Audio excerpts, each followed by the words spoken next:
Hello, my name is Robert. I'm a tax attorney, and we are going to discuss what to do when the other parent claims your child on your taxes and you were supposed to be able to claim the child. And really, this also applies to other people claiming your children and really other dependents and other people claiming those dependents. But a lot of people are looking particularly at the parent issue, so that's how we worded it.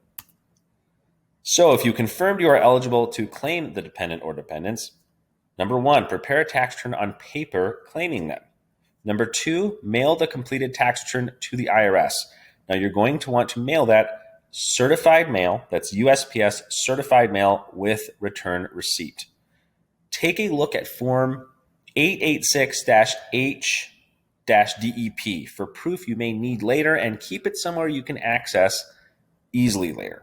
So make sure your proof is easily accessible for later. Don't lose it because you might be asked to provide that later.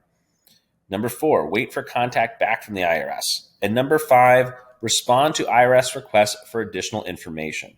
And below we'll link to Form 886-H-DEP and some other information that you may find helpful. Certified mail.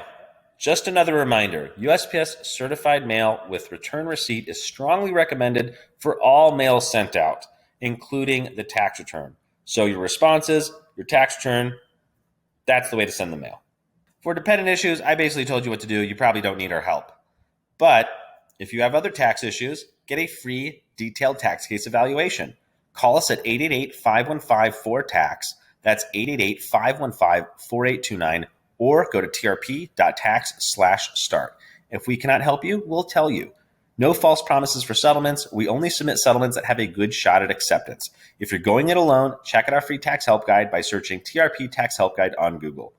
Need a question answered? Comment on our YouTube videos and a tax attorney will answer. Thanks for watching and have a great week.